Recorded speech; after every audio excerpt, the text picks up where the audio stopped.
Resultados ajudam. Bahia não entra na zona e vai ter 11 dias para se preparar para o jogo impossível contra o Palmeiras. Hoje à tarde teremos uma missão impossível com as mulheres de aço.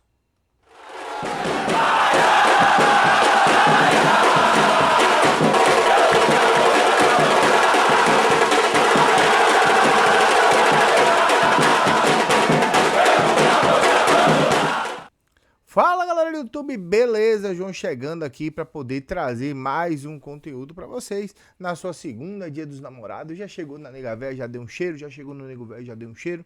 Dia dos namorados, dia de dar presente e dia também de mulheres de aço, dia de dor e sofrimento. Afinal de contas, Bahia e Corinthians pela 15ª rodada da Série A1, definindo Corinthians quem vai pegar na sua trajetória no campeonato, Bahia se cai ou se fica para a Série A2. Para o Bahia cair, é só perder o jogo, é só fazer o padrão. Pô, João, você não acredita? Sincero e honestamente, não. Por quê? Porque o trabalho foi mal desenhado, mal projetado, mal prospectado e o time tá um caminhão carregado de desaire o tempo todo. A gente vem falando da baixa assertividade de Igor Moreno no elenco e também vem falando da calça curtíssima que tem esse elenco. Tanto que para o jogo contra o Corinthians, o Bahia não vai contar com a zagueira Tainá, que teve uma fratura na tíbia, Ellen e Sorriso no DM, não jogam, Mike, a goleira, a melhor goleira que nós temos, operou o ombro, sabe Deus quanto tempo ela fica fora. Chula e Fabi Ramos voltam e são opções de jogo. Então, acho que vai ser muito difícil, porque vai pegar um Corinthians que é o primeiro colocado na competição. Somente isso. Corinthians, primeiro colocado na competição, pega o Bahia lá na zona de rebaixamento. Para além disso, o Bahia ainda precisa torcer por resultados negativos de Atlético Mineiro e Real Brasília, que jogam fora um dentro de casa e outro fora de casa. Então, meu amigo, o Atlético Mineiro vai pegar o Ceará. Então, daí você já tira que em Minas a gente não vai ter ajuda e o Cruzeiro vai pegar o Real Brasília em Brasília no Defelê. Então, a gente tem que ficar de olho nesse jogo e rezar para que Santo Antônio, que o dia dele é dia 13, que ele antecipe o milagre, ao invés de casar as pessoas, ele salve o Bahia dessa Série A2 do Campeonato Brasileiro. A gente vai fazer o jogo em cadeia com o canal do Puco, começando às 2h40, direto de Pituaço. A gente vai fazer esse jogo para vocês aqui no canal João Bahia e também no canal do Puco. Lembrando e trazendo para vocês uma notícia boa em meio a tanta notícia ruim.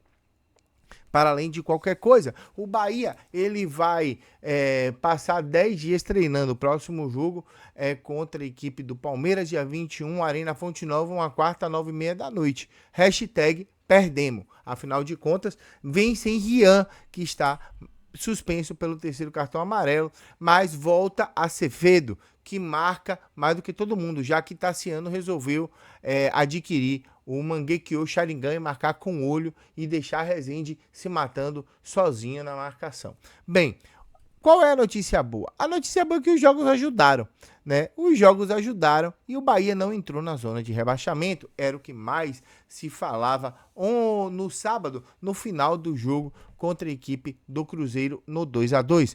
Os jogos que a gente precisava de resultado foi o América Mineiro, que recebeu o Atlético do Paraná em casa e empatou em 2-2, estava abaixo do Bahia. E tinha também o Internacional, que precisava ganhar do Vasco, e assim o fez, 2-1 na melhor SAF do Brasil. Top, a gente fica sossegado. E o Goiás, que foi buscar um 2-0 contra o Fluminense e empatou em 2-2, fez apenas um pontinho. Com isso, o Bahia permanece em 15º com 9 pontos ganhos em 10 jogos disputados. Eu queria trazer um último tópico para conversar com vocês, é sobre o furor que está no torcedor do Bahia a respeito da fala de Renato Paiva na coletiva pós-jogo. Ele abriu aspas e disse: bom, eu não tenho que ligar para o que os torcedores falam, eu tenho que dar satisfação do meu trabalho ao Grupo City, que acompanha o meu trabalho o tempo todo o tempo. E eu conversando com alguns torcedores que se inflamaram a respeito disso, falaram, nossa, Renato Paiva jogou errado, jogou contra, a organizada fez um texto e publicou e tá todo mundo meio emocionado com relação a isso. Eu preciso trazer algumas coisas à memória. Primeira coisa que eu preciso trazer à memória. O Grupo City não vai demitir Renato Paiva. Por mais que você fale, por mais que influenciadores influenciem, por mais que vocês gritem nas arquibancadas, por mais que tudo isso seja feito, o Grupo City tem um processo e um projeto. E esse projeto inclui Renato Paiva. E a gente vai ter que aceitar essa naba até quando o projeto desandar. Eu ainda acredito que o foco está errado. Mas as falas de Paiva, elas não são acolhedoras e conciliadoras. Me lembra muito Guto, que tinha uma fala, tá sofrido, mas tá gostoso, que não sei o quê, e aquele manimolência, aí o torcedor amava, e eu mesmo gostava muito de Guto. Mas as falas de Paiva, por ter outra cultura, são extremamente inapropriadas a quem se acostuma ou se acostumou a ter o controle, mesmo sem ter. O Bahia, enquanto associação, a gente não tinha o controle. A gente gritava, berrava e por muito se mudava o treinador. Eu lembro que Guto Ferreira ficou aí até perder para o Grêmio no Brasileiro e a torcida gritando adeus Guto quando o Bahia fazia gol. E ele demorou uma cota para sair. Roger Machado ficou um turno inteiro e mais o começo de outro até cair. Foi feita uma thread no Twitter pelo presidente o porquê não demitiu o técnico e os jogadores derrubaram ele. A torcida tem um papel extremamente importante, vital, de magnitude ampla, mas hoje é o grupo que paga o salário de Paiva. E quando o grupo paga o salário de Paiva, o grupo diz se ele fica ou sai. Eu acredito, e aí é crença e não é opinião, que a partir da janela, quando chegarem os reforços, quando voltarem quem está no DM e o time estiver na mão dele e ele não der resultado, um abraço. Um abraço. O Bahia hoje, ele peca por erros individuais e Paiva não é tão assertivo nisso. A culpa não é toda dele. Por quê? Não é ele que fica observando o jogador e não marca. Não é ele que pisa na bola e cai. A bola não bate na cabeça dele e vai para o adversário. E por aí vai. Não é ele que fica do lado da barreira quando a falta é batida no 6-0 contra o Sport. Mas é ele que recupera e coloca jogadores para jogar. No caso do próprio Rian, no caso do nosso querido David Duarte, que falhou no último jogo. Eu acredito que Vitor Hugo ainda vai dar uma resposta, porque Vitor Hugo também tá uma draga. Falhou contra o Goiás. Para mim, na minha opinião, falhou contra o Cruzeiro. Porque foi omisso. Tassiano precisa ser reencontrado dentro de campo, e isso é no trabalho dele. Daniel entrou de ponta, foi horrível. Errou tudo. A culpa é de Paiva? Cadê as peças? Os mesmos que cobram Paiva hoje, por conta de uma fala dele na coletiva, são os mesmos que foram no aeroporto botar o dedo na cara de Santoro e dizer, dê peças para ele trabalhar. Graças a Deus, Kaique entrou e fez um grande jogo contra a equipe do Cruzeiro. Foi infantil? Foi cabaço? Foi quando tira a camisa com 17 minutos de jogo. Mas saiu morto porque entregou muito, marcou muito, tomou muita bola. E aí é dedo também do treinador que desafiou o jogador a isso. Paiva tem erros terríveis. A partida do Fortaleza é um erro terrível, onde ele arma o time espaçado, vem aberto para trocar com Fortaleza, toma 3 cocos, mas a partida do Santos em Santos, quando ele toma 3 cocos, a partida lá em Recife, onde tinha tudo com jeito para derrubar treinador, ele ganhou o Baiano para muitos é uma porcaria, mas comemoraram o título igual. Precisamos entender que a mudança de postura, ela passa, e a mudança de cultura, ela passa por momentos que a gente vai sofrer muito. E por conta desse sofrimento, a gente vai ter, criar uma casca nesse time e com reforços, porque tem que se cobrar reforços. Para mim, o clube precisa não é de 7 não, viu, Ivanzinho? São 8 ou 9 reforços. Porque a gente perde muito jogador por lesão. A gente não tem Biel, não tem Ademir e não tem Jacaré lesionados. A gente não tem Chaves e não tem Matheus Bahia lesionados. Rian tá suspenso. Quem joga?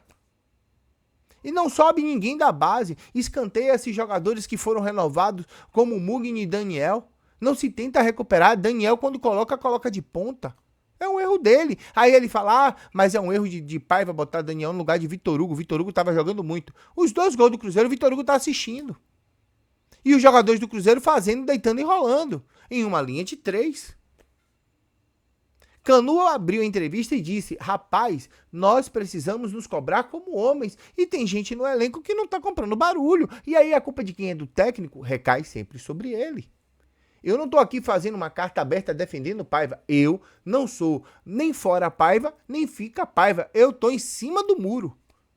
Olho para os 2 lados e gosto dos 2 lados. Mas aí eu penso, beleza, se Paiva fica, ele consegue arrumar o time? Poxa, beleza, Paiva é o cara. Se ele fica, recebe reforços e ele não consegue dar liga nesse time, meu amigo, ganhe seu bonde. Mas eu, hoje, resolvi esperar. E se você quer alardeiros, aventureiros que ficam aí balançando bandeiras, por favor, seu lugar não é aqui.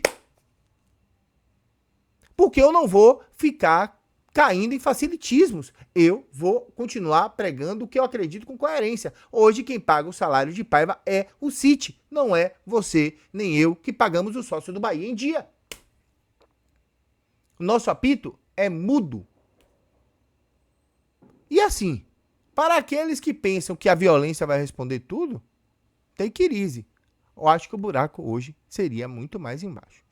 Te encontro na jornada às 14h40, Bahia e Corinthians.